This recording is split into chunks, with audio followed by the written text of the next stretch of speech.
Then on Seven Sharpe, lawn bowls often conjures up images of retirees dressed in white, but now the young ones are taking over. Plus, if you think it's okay to nibble away on your groceries while supermarket shopping, you could be in for a rude shock. And the monumental effort that's gone into turning gold into green. It's all coming up tonight at 7. Right, when Megan Williams first arrived at the Globe Progress gold mine near Reefton, she was in her mid-20s with a degree in environmental science. She never imagined that 7 years on, she'd been calling the coast home and leading a project to restore 260 hectares of Crown land. Here's Seven Sharpe with the story.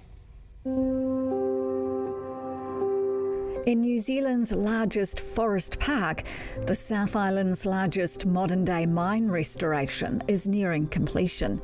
Victoria Forest Park conservation land near Reefton on the west coast. Gold was first found here in the 19th century. Settlements sprung up. Today, the new settlers on this land are winged and wild. The native pied stilt was probably one of the coolest species I've seen recently. Lots of gulls, starting to hear frogs.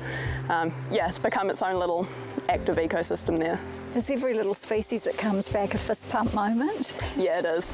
When Megan Williams from Northland arrived at the Globe Progress mine as an environmental advisor, she'd never been to a working mine before. And then we'll be heading through R8 very soon. Satellite images show a barren moonscape where Oceana Gold had been excavating since 2006. 1 million tonnes of rock moved each month, 600,000 ounces of gold. A decade of digging, and in 2016, the miners left. And the tree planters turned up in all conditions.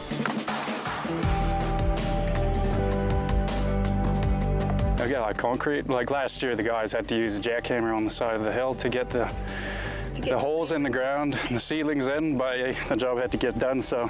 More than 1 million plants.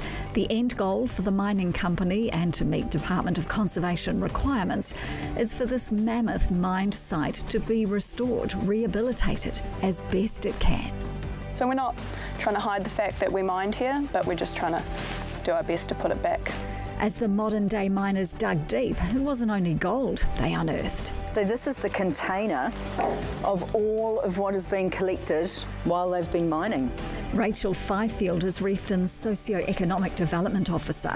This whole collection will go down to the museum.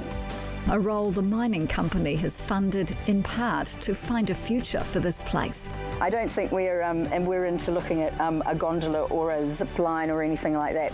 The general consensus is for a recreation space with a nod to its historical past, a visitor experience that tells the story of the site across 3 centuries, the turning of gold to green.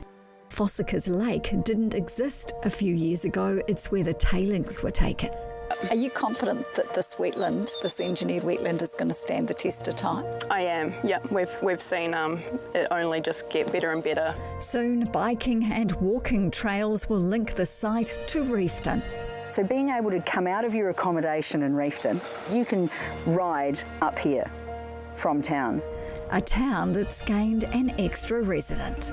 And you live here now? I do. Yeah, I built my house, and yeah, I really like the coast. I think it's a really special place to live. A place to put down roots.